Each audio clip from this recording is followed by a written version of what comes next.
Hey, what's up everybody? Today we're going to create this landing page with WP plus X, and it is a very simple landing page, but it has a very interesting feature that when I click on this button, then the form will show up. So many people say that this method help them improve the conversion rate. So instead of showing the form directly to the visitor, we show the button like this one, and when they click on the button, the visitors click on the button and we will show the form. So how can we do that? So without further ado, I'm going to create this landing page and show you how you can do it too. So I'm going to my website,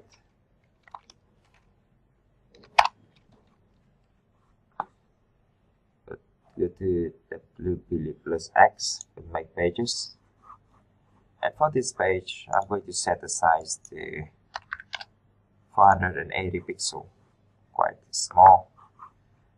And you can see from here we have three text elements. This is one, this is another, and this is another, and a form. So I'm going to drag one paragraph, 2 and 3, and a button. Actually we need an image. That is the button you saw on the landing page, and finally the form. Here you go. And now I'm going to copy this to save you some time.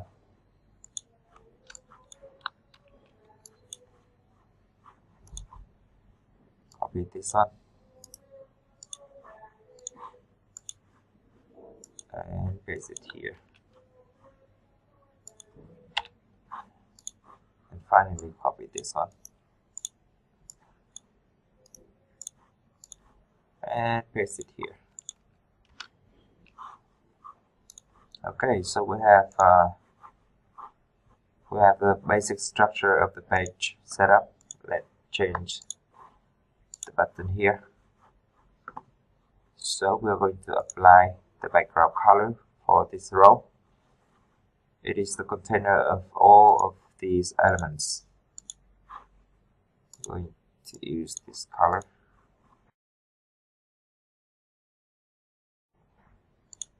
Change color to white, move it to center. Maybe we increase the size to 4. I think that's it. This one too. Size 24. Color white. Center. This one.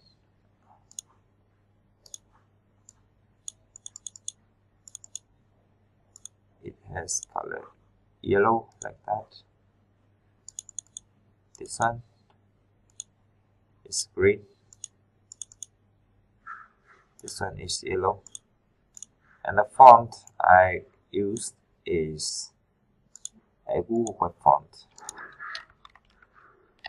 Condensed, Roboto condensed. Click on OK. And you may want to add a space to apply the font. I will do the same with this one. Condense.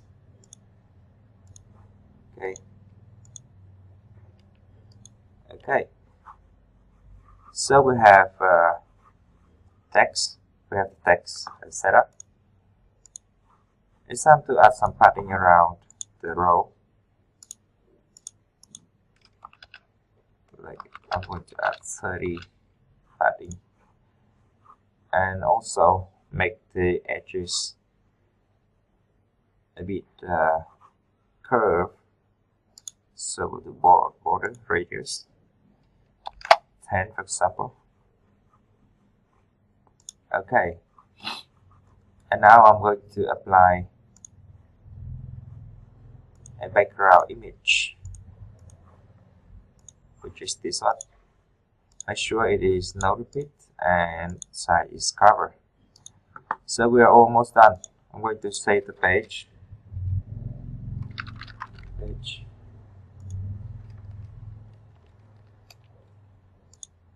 Save a custom post. You can save as a page if you like. Now we view the page.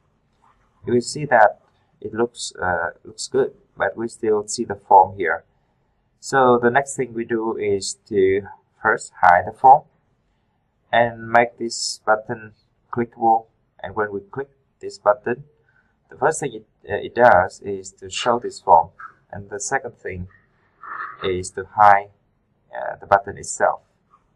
So go back to our page, click on the form container, go to advanced. We're going to need this one, the element ID here. This is the form ID. You can click on copy the ID here, and now we go to edit the image. Click on the pencil, go to action and trigger action, show element. So we want to show this form when this button clicked. So because it is an ID, so you need a pound sign here, paste it here, okay, and click on save action. And there is another action, that is to hide the button itself. So go to advanced here, we get the button ID here. We'll copy the ID, hit action. I'm going to select hide element and paste it in here. So save action. So we are done with the button. The last thing we need to do is to actually hide the form. So check these boxes to make sure it works on all kind of devices. I'm going to click on update, click on view page, and you see that the form has gone. And if I click on this button right now, you see the form appears and the button disappears. You may want to add some margin to this box. So go back to the page, edit the row, style margin, maybe 50 pixel. Click on update, reload, and you see that we have a nice margin here. So that is it. That is how you can create a two-step opt-in. Hopefully your conversion rate will increase a lot. If you have any questions, please let me know. I'm always happy to answer your queries. Thanks for watching, and I'll see you in the next videos.